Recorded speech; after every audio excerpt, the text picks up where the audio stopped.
Hi again, this is James at World War II Jeep and Rifle, and today I'm gonna kind of take a slow tour through a lost art, and that's vacuum tube testing.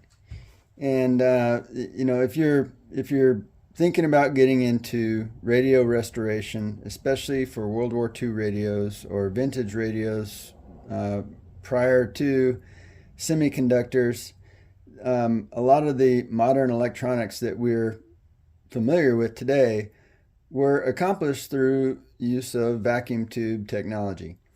And you could implement diodes with vacuum tubes, rectifiers with vacuum tubes, and amplifiers like transistors, only with vacuum tube technology.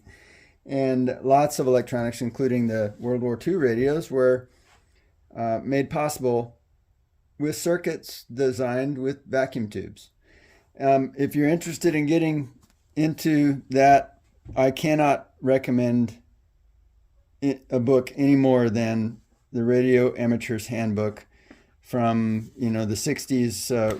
Would be around the time. This book is a 1964 version, and you can learn a lot about vacuum tubes from a book like this, the Radio Amateur's Handbook. And to kind of learn more about the vacuum tubes themselves, go there. But when it comes to testing, there is a really versatile piece of equipment called the I-177 vacuum tube tester. And this tube tester was made by the military, the U.S. military, back in the 40s, and this particular one was a 1944 model. The I-177 allows for many different tube types. It has sockets for miniature vacuum tubes and also some standard vacuum tubes, amplifiers, and other rectifier types.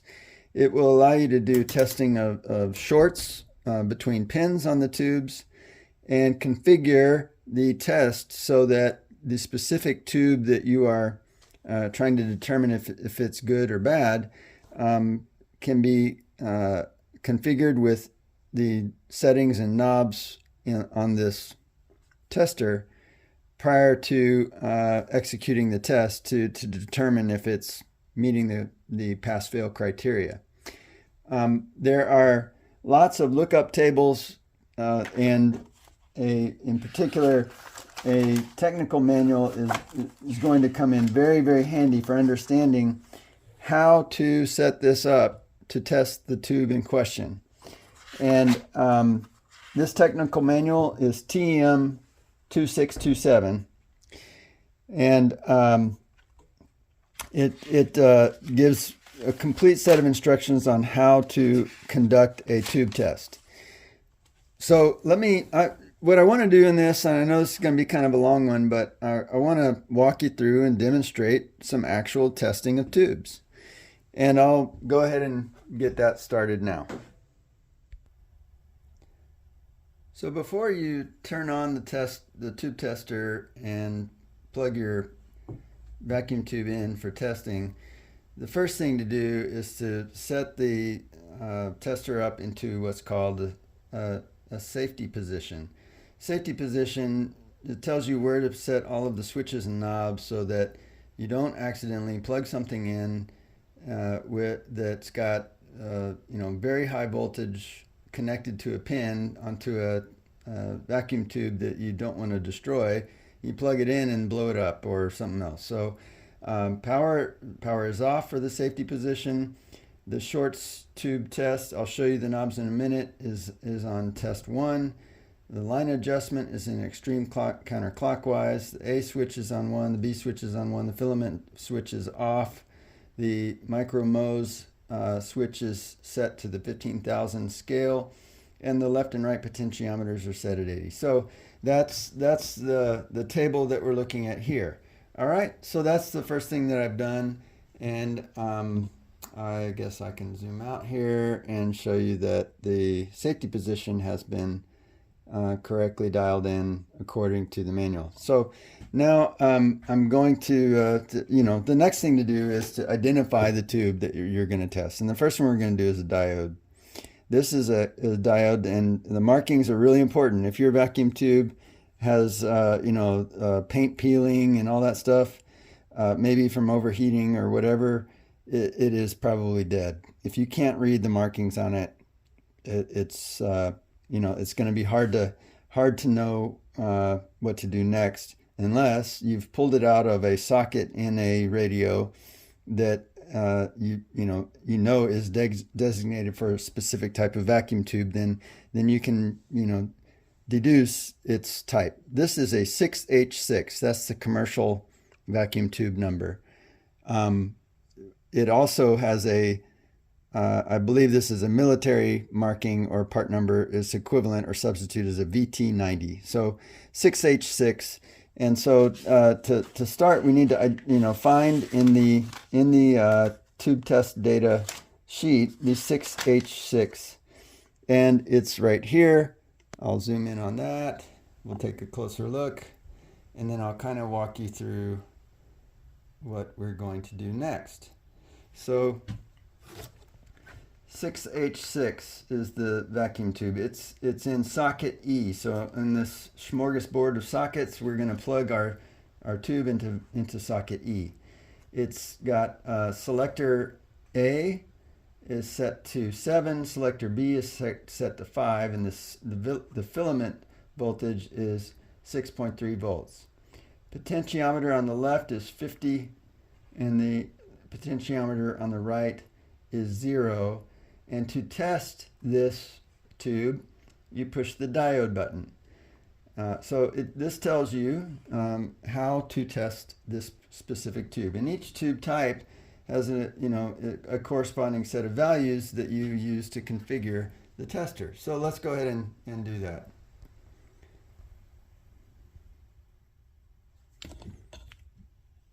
Okay. So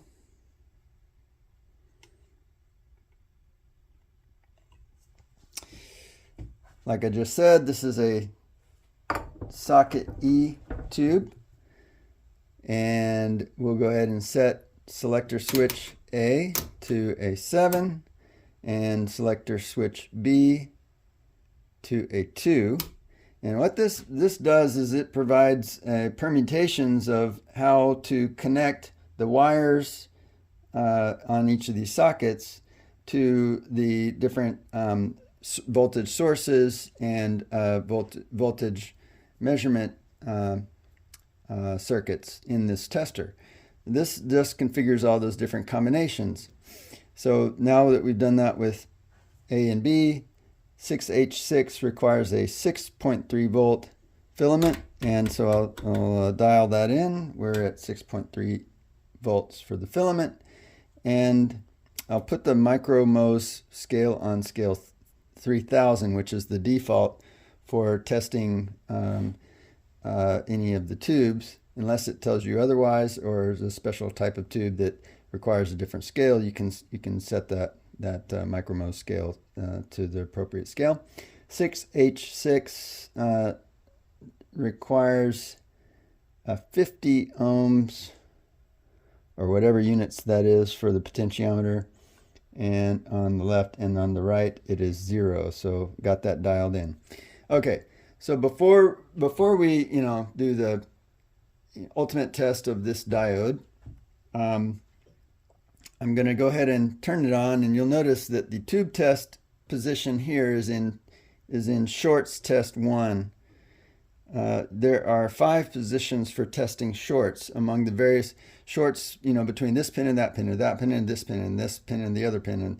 And so you need to check for shorts among the various different combinations of pins, and there are 5 shorts tests. So when I turn it on, I'm going to have it in shorts test number 1.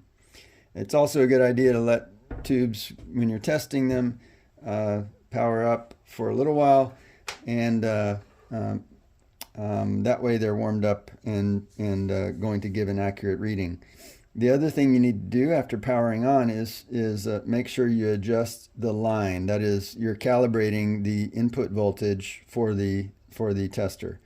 And so to do that, in the safety position, the line adjustment is full counterclockwise. So I'll press the line test, and I need this line test to get exactly on the line test mark in the middle of the meter. So it's a little low, so I'm dialing it in, and I'm going to get it exactly on that line test. Boom. Okay, so there we go. So shorts position 1, and I'm looking at this indicator bulb over here. There's no lights flashing when I'm tapping it. Shorts test 2, no lights flashing. You're literally supposed to tap the tube. Some tubes say don't tap, but this type of tube you're supposed to tap. And 3, tapped it, nothing.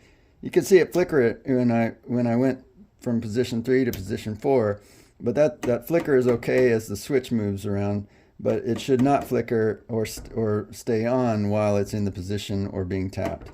So 5, okay, now we're at tube test position. So we're ready to do the tube test for this diode, and the booklet for this diode part number says to push the diode test button. So we'll push the diode test button, and with the micromose meter in 3000 range, we're looking for, I'll go ahead and get us in here. We're looking for a diode test reading on the meter that is above the diode's OK line. The red and the green is for different types of vacuum tubes, but for diodes, we're going to push the button and make sure that we're in that range. So here's the diode test button, pushing it down, and we are above the diode's OK position, and so this is a good diode. All right, so let me reset it into the safety position, and we'll look at another vacuum tube type.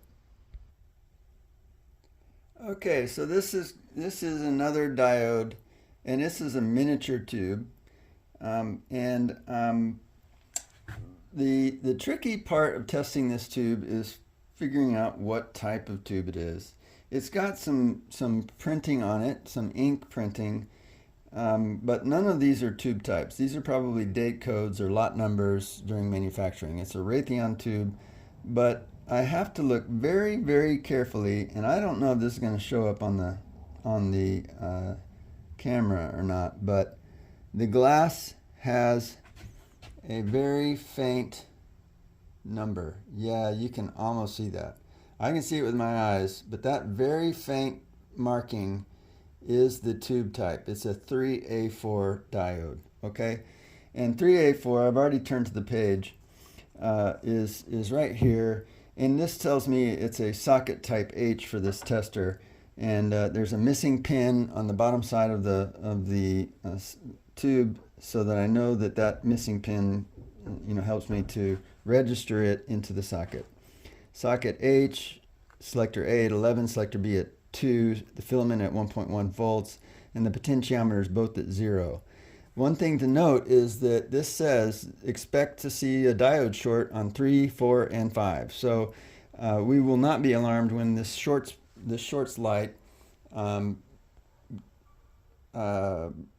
glows when I do the shorts position in 3, 4, and 5. So let's go through that now. Before I turn it on, I'll go ahead and make sure that I have my settings, my switches in the right settings. So 3A4 should be 11 on the position A, 2 on position B, 1.1 volts on the filament. I'm going to put the micromose scale back at 3000, out of safety position. Left and right are at 0. Okay, so I'll turn it on. Again, I'll just adjust my line. I could probably have just left this from the last time, but I went ahead and put it all the way into safety position. And my shorts test on shorts position 1 is still good. 2 is good. And here we go. Is it a good diode with an expected short? Yes. It's got an expected short on 3, also on 4, also on 5. I'll do the little tap test. Okay, all that's good. And then we'll put it into the tube test position.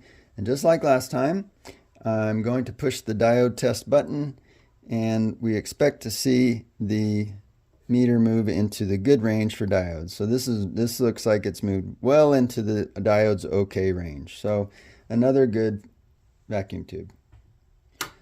I'll power that off, reset my switches.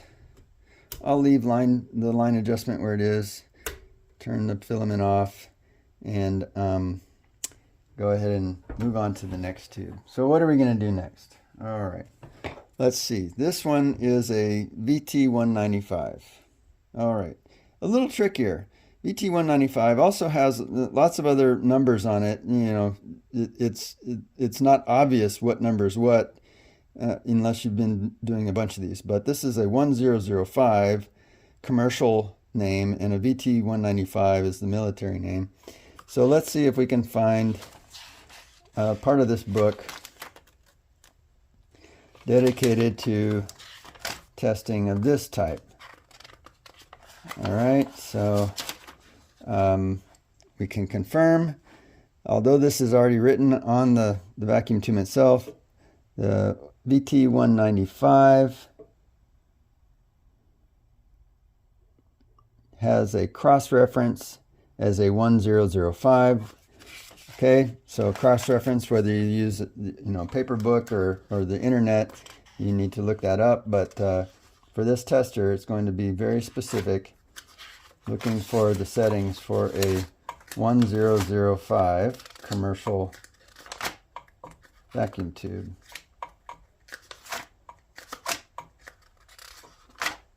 Okay, I think I found it. So here's the test data for this tube. Interesting. Okay, so this is a tube that has two sides to it, meaning it could be. I'm not even sure what type of component this is, but it has one half of the tube, is a dedicated a dedicated circuit, and the other half is a independent dedicated circuit. So you have to test this with two combinations of settings on the tester. And the first one is, I'll see this is in socket G, so I'll go ahead and put this tube into socket G. All right, we're in, and A position is on 1, B position is on 12. The filament is on 6.3. Micromos, we'll leave that in default 3000. 68 for left and 0 for right. Okay, and then to test this one, we push the OZ4 button. So before I do the test, of course, I'll turn this on. You do need to give tubes a few seconds to warm up before you'll get an accurate reading. While that's warming up, I can do some shorts testing. So let's just make sure position 1, no lights, position 2, 3, 4, 5. Now we're in tube test, and I will go ahead and push OZ4. Now for this one, we're going to use the replace or good, the red and green range on the scale. So hopefully this tube is way in the good range. So we can see we're off the scale. I'll just dial it down and it looks fine. So, all right, so we need to test the other side of this vacuum tube. Once you've done a shorts test for the tube, you don't have to do it for both sides. I'll just configure this now for the other side. So we need to have a 12 on position A and a 1 on position B. The filament in this test is in the off position. Okay, and the potentiometers are both at the same value. So I'll go ahead and do the same test, and this side is also good. So we have successfully tested another tube. All right, so now let's look at kind of the table stakes tube type, and this is an amplifier tube. The markings on this tube indicate that it is a 1L N5 tube. So we need to look that up in the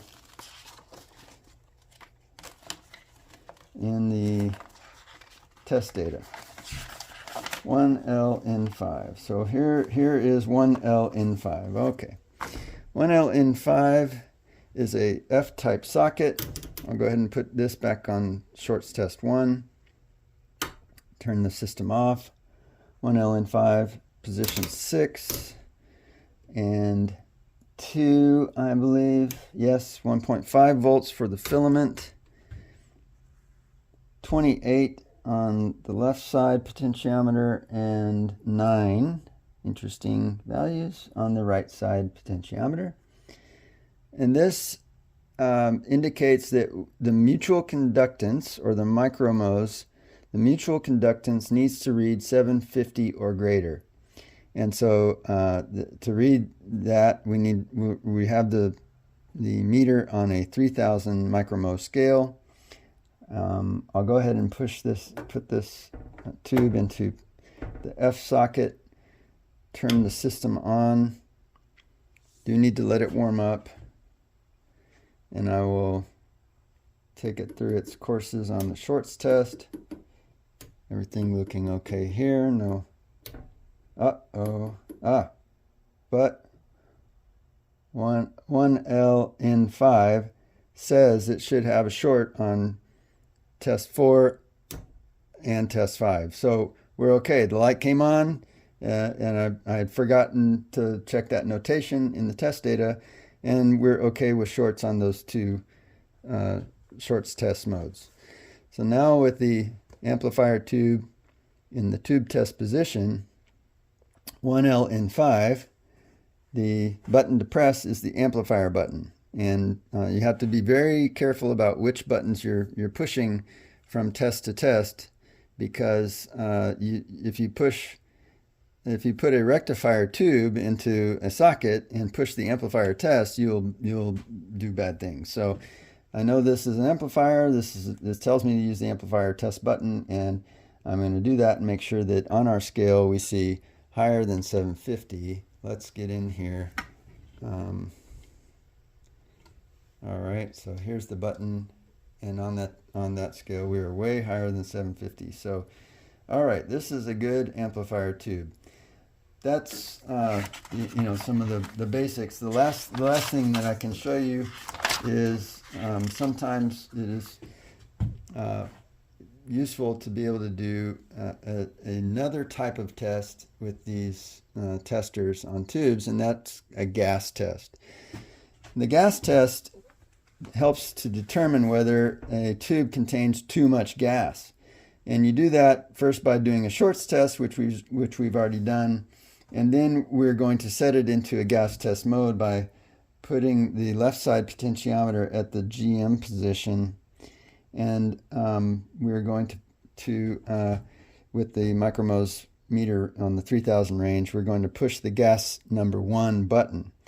And when we do that, the instructions for this test are to dial the right hand potentiometer so that the meter reads 100, and that is on this scale right there. Okay, so that with gas number 1 button depressed, I'm at 100 on this scale. And then to determine whether you have too much gas in the tube, you push the gas number 1, and then you simultaneously push the gas number 2 button. And if the meter raises more than 1 scale division, then there's too much gas. And it has moved less than or only 1 scale division. I saw a slight movement in the meter. So this is a great amplifier tube, still works, still meets the performance specifications handily on the mutual conductance test, and also passes the gas test. So shorts, mutual conductance, gas, everything looks good, and we've confirmed that that is a good vacuum tube. And as you're troubleshooting a radio, these are the unknowns that you want to eliminate to make sure that you're not chasing ghosts, and knowing that you have good tubes in the sockets is a part of restoring a radio. Anyway, I hope this is helpful. This is the extremely versatile I-177 tube tester, World War II military equipment, and for restoring World War II radios, I go to this thing all the time. I hope you guys learned something, and subscribe to the channel if you like what you see, and we'll keep bringing you more. See you next time.